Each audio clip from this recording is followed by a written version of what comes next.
बिस्मिल्लाहिर्रहमानिर्रहीम। अस्सलाम वालेकुम। मेरा नाम मोहम्मद जाफरी है। आपको अपने चैनल में खुश आमदीद कहते हैं। हमारे चैनल को सब्सक्राइब करें और अगर हमारा तज्ज़िया आपको पसंद आता है तो वीडियो को लाइक करें और अपने दोस्तों से शेयर भी करें। आज इंतहाई अहम दिन रहा पाकिस्तान की सियासत के अंदर, क्योंकि आज एक बहुत क्लियर डायरेक्शन नज़र आनी शुरू हो गई है अब कि पाकिस्तान तहरीक इंसाफ और पाकिस्तान मुस्लिम लीग नून और पाकिस्तान की इस्टेब्लिशमेंट इस वक्त कहाँ खड़े हुए हैं। खबरों का सिलसिला आपसे शेयर करते हैं। आज इमरान खान ने एंटी टेररिस्ट कोर्ट में दहशतगर्दी की अदालत में अपने खिलाफ 9 मई की केसेस में से बेल के लिए अप्लाई किया। ढेर सारे केसेस हैं उनके ऊपर, उसमें बेल के लिए अप्लाई किया। उन्होंने क्या उसमें अपना मौक़िफ़ रखा उस बारे में बात करेंगे। वहाँ पे खान साहब ने मीडिया से बातचीत भी की और एक दफ़ा फिर उन्होंने एक लंबी डिटेल इस दफ़ा जो है पाकिस्तान की इस्टेब्लिशमेंट के साथ मुज़ाकरात के हवाले से जो पेशकश है उसको मज़ीद तफसील से बयान किया है कि वो कैसे वो मुज़ाकरात चाहते हैं। उसके ऊपर बात करेंगे और ये भी आपसे जिक्र करेंगे कि इस्टेब्लिशमेंट खान से मुज़ाकरात करेगी तो क्यों करेगी इस सिचुएशन में। पाकिस्तान की जो हुकूमत है मुस्लिम लीग नून की, उन्होंने उस खान के बयान के ऊपर क्या कहा है और उनका इसके ऊपर क्या जो है वो मौक़िफ़ है, उस पर बताएंगे। आज एक बहुत इंटरेस्टिंग और डेवलपमेंट है, वो ये है कि पाकिस्तान मिलिट्री ने एक्स ऑफिसर अकबर हुसैन को जो है वो मुल्क के अंदर पाकिस्तानी मिलिट्री के अंदर गद्दारी जो है उस पर उकसाने के ऊपर कोर्ट मार्शल करके सज़ा सुना दी है। इससे पहले आदिल राजा और हैदर मेहदी के हवाले से भी यही सज़ाएं जो है वो सुना दी गई थी। वो भी इस सारे के अंदर इंतहाई इंटरेस्टिंगली फिट इन होती है। और उसके बाद एक और इंतहाई अहम बात ये है कि आज एक इलेक्शन ऑब्जर्वर उसको पतन C14 या कोalition ऑफ 38 सॉरी 40 नहीं पतन कोalition ऑफ 38 उनका मियां नवाज शरीफ के हलके के हवाले से एक ऑब्जर्वेशन रिपोर्ट आई है, ऑडिट रिपोर्ट जिसको वो कह रहे हैं कि वहां पर क्या हुआ है और उस सारे का ये जो पहले खबरें गुजरी हैं उससे क्या ताल्लुक है। इन सारों का जो आपस में जो टिट्स एंड बिट्स और जो डॉट्स ज्वाइन होते हैं उसके बारे में मैं आपको तफसील से बताऊंगा। तो शुरू करते हैं। हम आपके सामने रख देते हैं आज की पहली खबर, जो कि है खान साहब की आज की अदालत में पेशी। उन्होंने उनके वकला ने ये उसके ऊपर मौक़िफ़ लिया कि खान साहब के ऊपर ये मुकदमा इस वजह से है कि कहा जाता है कि खान साहब ने लोगों को जो है पुरतशद्दुद एहतजाज के ऊपर उकसाया। इसके ऊपर उनके 3-4 जो मेन पॉइंट्स हैं वो ये थे कि पहली बात तो ये कि जब ये सब कुछ हुआ तो खान साहब जो थे वो तो कस्टडी के अंदर थे, वो तो हिरासत में थे, वो ऐसा कर ही नहीं सकते थे। खान साहब ने नहीं किया, उन हालात और वाक़यात के मुताबिक खान साहब ऐसा कर नहीं सकते। दूसरी बात उन्होंने ये कही कि इस सारे केस के अंदर जब आप देखते हैं कि खान साहब को ये मामला बहुत पुराना है और ये सारे चार्जेस आज से 5.5-6 महीने पुराने हैं, तो अगर उससे लेके अब तक गिरफ्तारी की ज़रूरत पेश नहीं आई इस सब में, तो फिर इस वक्त इस गिरफ्तारी की ज़रूरत क्या है। इस वक्त भी इस गिरफ्तारी की कोई ज़रूरत नहीं। दूसरा मौक़िफ़ ये था। तीसरा मौक़िफ़ उनका ये था कि भाई हुकूमत ने अगर इसके ऊपर ये सारा कुछ करना था तो इतनी देर इंतज़ार क्यों किया। यहाँ से ये साबित होता है कि उनकी नीयत जो है वो रूल ऑफ लॉ, अदल और कानून के हवाले से नहीं, अपने इंटरेस्ट के हवाले से है। ये भी एक और पॉइंट था उनका। फिर चौथा पॉइंट ये था कि जी इस तरह के केसेस के अंदर बाकी मुख्तलिफ जगह पर अदालतें खान साहब को इसमें बेल दे चुकी हैं, बिल्कुल इसी तरह के केसेस में। इस वजह से ये भी जो है नहीं ठहरता खान साहब को मजीद जो है कस्टडी में और हिरासत में रखना इन तमाम केसेस के ऊपर। तो बुनियादी तौर पर खान साहब को इसमें पोस्ट अरेस्ट बेल मिल जानी चाहिए, ये उनका मौक़िफ़ था।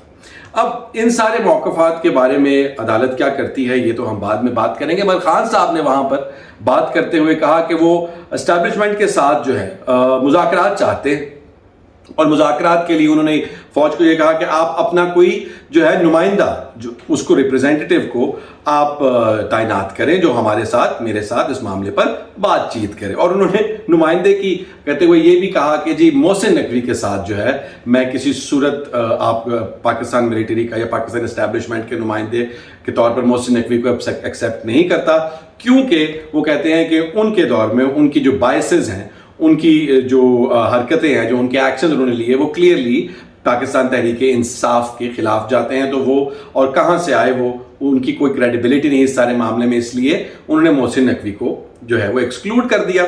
उसके बाद उन्होंने एक और बात ये की कि ये जो उन्होंने अपनी पिटीशन फाइल की है बेल के लिए, उसमें उन्होंने ये भी कहा कि जस्टिस आमिर फारूक जो है وہ میرے کیسز نہ سنیں، کیونکہ جب مجھے عدالت سے جوڈیشل کمپلیکس سے ان کے مطابق اغوا کیا گیا تھا، اریسٹ نہیں، وہ کہتے ہیں کہ یہ اغوا تھا، غیر قانونی تھا، جس کو جسٹس عامر فاروق نے قانونی قرار دیا تھا، تو ان کی بھی میرے خلاف باعث ہیں، تو وہ میرے سے متعلق مقدمات نہ سنیں، یہ بھی انہوں نے اس کے اندر استدعا کی ہے۔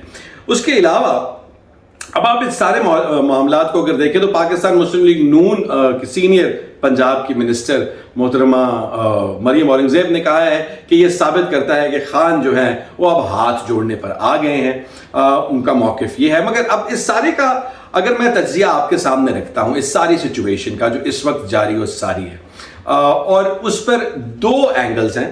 میرے پاس یہ بھی آپشن ہے کہ میں آپ کو جس طرح سے نارمل ولاگرز جو ہیں وہ ایک سنسنی پھیلاتے ہیں، خان کا بڑا چھکا، خان کا بڑا فیصلہ، خان نے سب کو پچھاڑ دیا، اس طرح کا تجزیہ بھی ہم لوگ کر سکتے ہیں۔ آپ بھی خوش رہیں گے، میں بھی خوش رہوں گا، مگر اس کا فائدہ کوئی نہیں ہے۔ اس لیے میں اس کے دونوں رخ آپ کے سامنے رکھ دیتا ہوں، بہت کلیئرلی آپ کو سمجھ آ جائے گی کہ کون سا صحیح ہے۔ ایک رخ تو یہ ہے جناب کہ جو ہے جو فوج یہ کہہ رہی، مطلب جو پاکستان مسلم لیگ نون کے لوگ یہ کہہ رہے ہیں کہ اسٹیبلشمنٹ نے یہ فیصلہ کر لیا ہے کہ بس اب جو ہے نا وہ تلوار گرا دینی ہے، اب تھوڑا چلا دینا ہے، اب پاکستان تحریک انصاف کے لوگوں کو بالکل نہیں چھوڑنا، خان صاحب کے اوپر یہ جو تمام کیسز ہیں 9 مئی کیس کے اندر ان کو سزا ہوگی، ان کو جو ہے وہ اٹھا کر جو ہے وہ ملٹری کے حوالے کر دیا جائے گا، جس حوالے سے خان صاحب نے ایک درخواست پہلے بھی عدالت میں جمع کروائی ہے کہ ان کو فوجی عدالتوں کے یا فوجی ایڈمنسٹریشن کے حوالے نہ کیا جائے، سویلین کورٹس میں ہی وہ اپنے کیسز لڑنا چاہیں گے۔ اور اس وجہ سے جو کہ خان صاحب کا سامنے آپ دیکھ رہے ہیں کہ اکبر حسین صاحب کے خلاف بھی کورٹ مارشل ہو گیا ہے، تو اس کی طرف سے بھی یہ ان کا کہنا ہے کہ جی نظر آ رہا ہے کہ اب خان صاحب کی بچت کا کوئی راستہ نہیں، اس لیے خان صاحب ڈر کے اور خوف میں اب جو ہے وہ معافی تلافی کی طرف چل رہے ہیں۔ اب ٹھیک ہے، یہ ایک نظریہ ہے، ایک سوچ ہے، ایک بیانیہ ہے، مگر اس بیانیے کے حوالے سے ہم اس کو اس چیز کے اوپر تولتے ہیں کہ پاسٹ میں کیا ہوتا چلا آ رہا ہے اور اس سب سے خان کی صحت پر کیا اثر پڑے گا، پی ٹی آئی کی صحت کے اوپر کیا اثر پڑے گا اگر یہ سب کچھ ہوتا ہے۔ تو کیا خان کو یہ جو سارا خان صاحب کا نیا فوج کی طرف ہاتھ بڑھانے کا نیا بیانیہ ہے، یہ اس میں فٹ آتا ہے کہ نہیں، اس کو تھوڑا سا اینالائز کر لیتے ہیں۔ خان صاحب جیل میں، خان صاحب کے خلاف میں کہتا ہوں سینکڑوں کیسز ہیں، خان صاحب کو باہر آنے کے لیے کوئی جگہ نہیں مل رہی، ان کو ایک کے بعد ایک کیس میں الجھایا جا رہا ہے، مگر عدالتیں ان کو جو ہے وہ ریلیف، آبویسلی چونکہ پروف اور لیگالٹی کی بیس پہ کیسز لڑے جانے ہیں، تو اس وجہ سے ان کو وہاں سے ریلیف بھی مل رہا ہے۔ ان کے سٹیٹس کو کے اندر اگر یہ سب چلتا رہتا ہے تو کیا فرق آتا ہے؟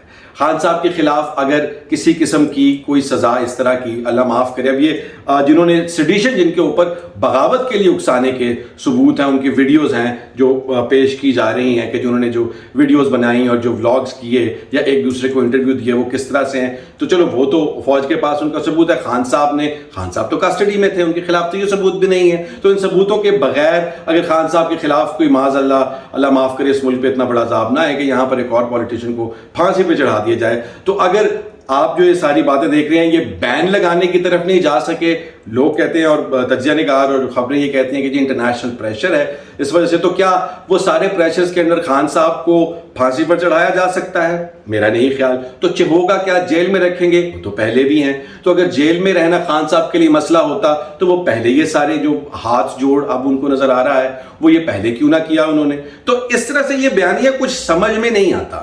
تو اب ایک تو یہ تجزیہ ہے، دوسری طرف اگر اس کو دیکھیں کہ ایک آپ سچویشن چینج ہوتی ہوئی پاکستان کی سیاست میں دیکھ رہے ہیں کہ خان صاحب جو پہلے پارلیمنٹ سے باہر تھی ان کی پارٹی، اب وہ پارلیمنٹری پارٹی بن کے پارلیمنٹ کے اندر آ گئی ہے، 39 لوگ ویٹ ہو گئے ہیں، 41 لوگوں کی کہانی چل رہی ہے، اس کے بعد 40-45 کیسز وہ ہیں جو الیکشن ٹریبیونلز کے اندر جن کا فیصلہ ہونا ہے، اور وہاں پر الیکشن ٹریبیونلز کے اندر بھی جو پاکستان مسلم لیگ ججز ہٹانا اور اپنی مرضی کے لگانا چاہ رہی تھی وہ معاملہ بھی نہیں ہو سکا، تو وہاں سے بھی پی ٹی آئی کو یہ امید ہے کہ ان کی فیور میں فیصلہ آئے گا۔ آج فواد چودھری صاحب نے بھی عیسیٰ نقوی کو انٹرویو دیتے ہوئے یہی کہا کہ کوئی تقریباً 140-170 کے قریب بات پہنچ جائے گی اگر یہ تمام چیزیں جس طرح سے نظر آ رہی ہیں یہ ہو گئیں تو، اور پارلیمان کے اندر پاکستان تحریک انصاف سب سے بڑی پارٹی بن کر ابھر رہی، پہلے بھی رہی تھی، اب تو اور بھی زیادہ سٹرینتھ سے آ جائے گی۔ تو ایک طرف تو حالات اس طرح سے بدل رہے ہیں کہ پارلیمان کے اندر پاکستان مسلم لیگ نون کی حکومت انتہائی کمزور ہو رہی ہے، ان کی میجورٹی ختم ہو رہی ہے، दूसरी जानिब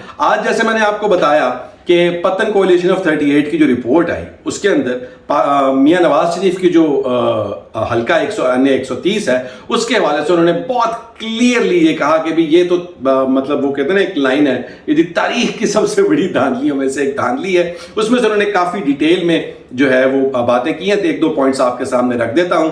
एक तो उन्होंने वही फॉर्म 45 के हवाले से कही बात जो कि सारी दुनिया कह रही है, और उसके बाद जो पार्टीज इससे इख्तलाफ कर रही हैं वो भी कह रही हैं। दूसरी बात उन्होंने कहा कि एक अजीबोगरीब बात यह है कि जो नेशनल असेंबली के वोट डाले हुए हैं उसमें और जो प्रोविंशियल असेंबली के वोट डाले हुए हैं उसके अंदर बहुत बड़ा फासला है, तकरीबन 12 से 15% का फासला है। तो ये कैसे मुमकिन है? ये भी एक मशकूक जो है सिचुएशन है कि अगर मैं वोट डालने गया हूं पोलिंग स्टेशन पे और मैं नेशनल असेंबली के अंदर जो है कौमी असेंबली को वोट कैंडिडेट को वोट डाल रहा हूं, तो मैं नीचे प्रोविंशियल असेंबली के बंदे को वोट क्यों नहीं डाल रहा? वो मैं बैलेट बॉक्स फाड़ के फेंक रहा हूं। तो इसलिए ये दोनों टैली नहीं करते, which is a very interesting point जो कि पहले नहीं आया था।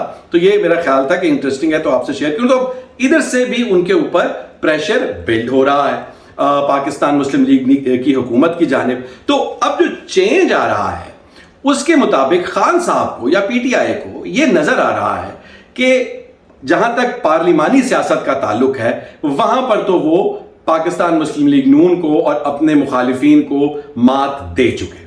वहां पर तो उनकी जो जाली फतह थी उसका भांडा लोगों के सामने भी फूट चुका, अदलिया से भी जो है वो फैसले आ गए। तो अब वहां से तो रास्ता रोकना इंतहाई मुश्किल है। तो अब खान साहब के बाहर आने में और पाकिस्तान तहरीक इंसाफ के इक़्तिदार में आने में बीच में वाहिद रुकावट जो खान साहब की एस्टैब्लिशमेंट के साथ जो है खटपट है वो रह गई है। तो खान साहब जो मैसेजिंग कर रहे हैं वो इसीलिए कर रहे हैं क्योंकि एक तरह का ये पाकिस्तान की एस्टैब्लिशमेंट को भी नजर आ रहा है। उनके पास दो ऑप्शंस हैं, या तो वो इस सिचुएशन को रीड करें और वो देखें कि वाकईतन जो हुकूमत इस वक्त पाकिस्तान के अंदर मौजूद है वो अपनी इखलाकी भी और अपनी जमहूरी भी जो क्रेडिबिलिटी है वो खो चुकी है। इसको मजीद ड्रैग करने से क्या फायदा क्या नुकसान होगा इसका वो फैसला कर ले। दूसरी बात यह है कि वो इस हकीकत को मान ले और इसके साथ मेक पीस विद इट। और खान साहब अगर उनको एक रास्ता दिखा रहे हैं कि भी हम लोगों के आपस के जो खान साहब पहले बहुत रिजिड थे इस मामले में कि वो आपस के जो मसले मसाइल हैं वो हम बैठकर तय कर लेते हैं, विल फिगर इट आउट, ताकि ये सारा का सारा जो मसला यहां आके खड़ा हो गया है कि खान और एस्टैब्लिशमेंट के आपस के ताल्लुकात अगर बेहतर होते तो अभी तक मामला सीधे हो गए होते। मगर खान साहब ये कह रहे हैं कि मैं आपके साथ बात करने के लिए तैयार हूं उन मामलात के ऊपर। सो ये जो आखिरी एक कांटा उनके रास्ते में रह गया है, या जो आखिरी एक मसला रह गया है पाकिस्तान के अंदर एक सियासी इस्तेहकाम लाने के बीच खड़ा दीवार की तरह, इसके ऊपर हम लोग बात करके इसको सुलझा लें। और ये तमाम बातें अब दोनों मैंने आपके सामने तज्जिए रखती है, इसके दोनों एंगल्स। अब इसमें से मुझे तो जो दूसरे वाला है ये ज्यादा सेंसिबल लगता है, इसका लॉजिक जो है वो ज्यादा पावरफुल है कि ये मामला इस तरह से बेहतरी की तरफ जा सकते हैं। जस्टिस काजी फायज ईसा के मेरे ख्याल है 85 डेज रह गए हैं, तो अदलिया के हवाले से वहां पर मामला जो हैं वो कितने को मैनिपुलेट कर सकते हैं। और पाकिस्तान मिलिट्री के पाकिस्तान एस्टैब्लिशमेंट के पास ये दूसरा रास्ता, ये एक रास्ता तो ये है कि वो खान साहब के साथ अपने मामला जो हैं उनको हल कर ले। दूसरा ये है कि वो इस सारे को ऐसे ही चलने दें और खान साहब के ऊपर हैमर ड्रॉप करें। उससे क्या होगा? अब उससे पाकिस्तान के अंदर पहले से ही जो एक फ्रस्ट्रेशन है, आप देख रहे हैं जमात इस्लामी ने आज अपना जो धरना है उसको मजीद एक्सटेंड करने का ऐलान किया है।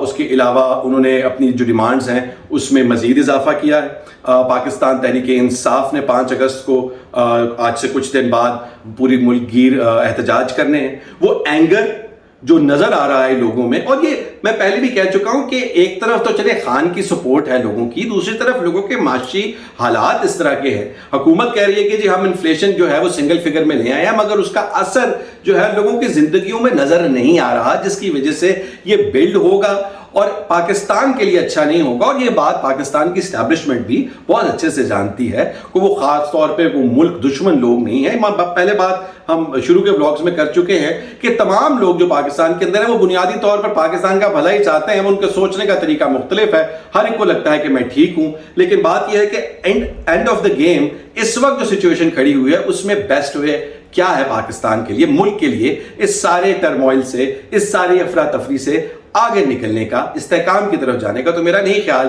کہ خان کو اب مزید دیوار سے لگا کے یا فوج کے حوالے کر کے یہ سارا کرنے سے وہ سب کچھ ہوگا. اب پاکستان مسلم لیگ نون اور پاکستان پیپلز پارٹی وہ جماعتیں ہیں جن کو کچھ نیا سوچنا ہے، اور یہ صرف اور صرف پریس کانفرنسز میں کہہ دینا کہ فلانا فلانا ہاتھ جوڑا ہے، وہ اللاجیکل ہے. ان کو اپنے بیانیے کو اور اپنی سیاسی سوچ کو جو ہے وہ چینج کرنا ہوگا اور اپنے لیے کوئی بہتر اسٹریٹجی دیکھنی ہوگی، ورنہ جیسے معاملات دکھ رہے ہیں وہ تو ان کے ہاتھ سے معاملات نکلتے ہوئے دکھائی دے رہے ہیں. ہم آپ کو اس کے اوپر مزید اپڈیٹ کرتے رہیں گے. اپنا خیال کیجیے گا. Take care. اللہ حافظ.